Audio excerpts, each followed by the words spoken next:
একটু নায়েক, আপনি বললেন যে কোরআন শরীফে নাকি কোথাও কোনো ভুল নেই। আমি কোরআনে 20টারও বেশি ভুল দেখতে পাচ্ছি, সেটা আরবি ব্যাকরণে। এখন তার কয়েকটা আমি আপনাকে বলছি। ইন্নাল্লাযীনা আমানু ওয়াল্লাযীনা হাদু ওয়াস-সাবিউন, এটা আছে সূরা বাকারায় আর সূরা হাজে। ইন্নাল্লাযীনা আমানু ওয়াল্লাযীনা হাদু ওয়াস-সাবিউন, এখানে কোনটা ঠিক, সাবিউন নাকি সাবিউন? 1 নম্বর। 2 নম্বর হলো কোরআনে আছে, হ্যাঁ, কিন্তু এছাড়াও আরো আছে। সূরা তাহার 63 নম্বর আয়াতে ইন্না হাজানি লেসাহিরান, ভুল, ইন্না হাজাইনি লেসাহিরান। এটার কি ব্যাখ্যা দেবেন? এছাড়াও আমি আরো অনেক ভুলের কথা জানি। এক্সকিউজ মি, আমরা শুধু প্রথম প্রশ্নটা গ্রহণ করব, সময়ের অভাবে দ্বিতীয় প্রশ্নটা গ্রহণ করতে ঠিক পারছি না। আছে, ঠিক আছে। ভাই, আপনি খুব সুন্দর একটা প্রশ্ন করেছেন। আমি আরেকটু সহযোগিতা করতে চাই যে হ্যাঁ, আপনি সবগুলো ব্যাকরণগত ভুলের কথাই বলেন, আর আপনার হাতের বইটা লিখেছেন আব্দুল ফাদি। আব্দুল ফাদি ঠিক, ইজ দ্য কোরআন ইনফেলেবল। আমিও দেখতে পাচ্ছি, হ্যাঁ আলহামদুলিল্লাহ, আমি ভালোই দেখতে পাই।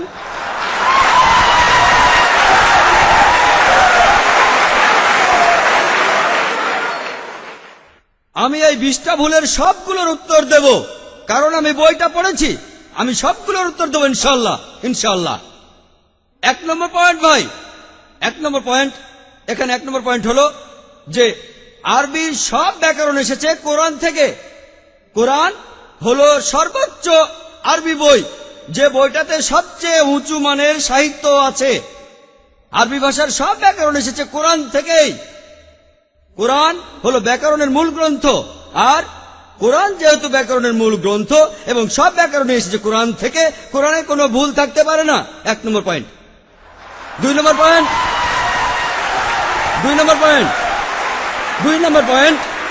ব্যাপারটা এরকম যে আপনি একটা রুলার নিলেন, আর সেই রুলারের গায়ে দাগ কাটা আছে, তারপর বললেন যে মাপটা ভুল হয়েছে।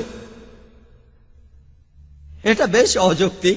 2 নম্বর পয়েন্ট, আরবে বিভিন্ন আলাদা আলাদা গোত্রে, আপনি যদি আরবি জানেন, আর ডক্টর উইলিয়াম ক্যাম্বেল আমার সাথে একমত হবেন যে আরবের গোত্রগুলোর মধ্যে ব্যাকরণ মাঝে মধ্যে বদলে যায়। কিছু কিছু আরবীয় গোত্রে যে শব্দটা স্ত্রীবাচক, অন্য আরেক গোত্রে সেটাই পুরুষবাচক।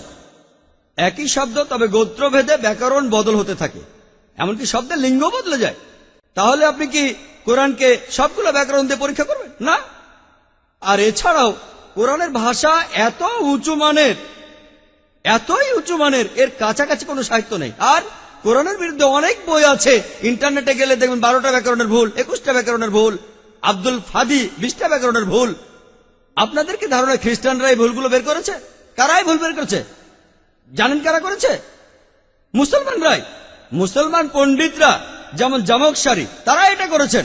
কোরআনের ব্যাকরণ এত উঁচু মানের যে কোরআনের ভাষা মাঝে মধ্যে প্রচলিত আরবির বিরুদ্ধে যায়। কোরআনের ব্যাকরণ এত উঁচু মানের, কোরআনের ব্যাকরণ এতই উঁচু মানের, এজন্য তারা উদাহরণ দিয়েছে। আমিও একটা উদাহরণ দেব, এতে আপনারা সবগুলো উত্তর পেয়ে যাবেন। তারা উদাহরণ দিয়েছে যে কোরআনে লেখা আছে লূত আলাইহিস সালামের গোত্রের লোকজন তারা সকল নবীকে ত্যাগ করেছে।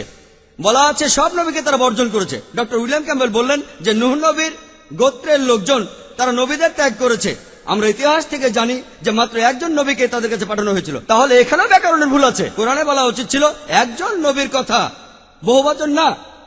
আর আমি একমত, আর আমার আপনার মতো লোকের কাছে মনে হবে এটা ব্যাকরণের ভুল। কিন্তু যদি আপনারা আরবদের লেখা বইগুলো পড়ে থাকেন, কোরআনের আসল সৌন্দর্য কি? সৌন্দর্যটা হলো কোরআনে কেন একজন নবীর কথা না বলে নবীদের কথা বলা হয়েছে। আপনারা জানেন কেন? কারণ আমরা জানি যে সব নবীদের হেদায়েতের বাণী মূলত একটাই, যে ঈশ্বর একজনই, তাওহীদের বাণী, আল্লাহ সুবহানাহু ওয়া তাআলার বাণী। লূত আলাইহিস সালামের লোকজন এবং নূহ আলাইহিস সালামের লোকজন তাদের নবীকে ত্যাগ করেছিল, আর পরোক্ষভাবে নিজেদের নবীকে ত্যাগ করে তারা সব নবীদেরই ত্যাগ করেছিল।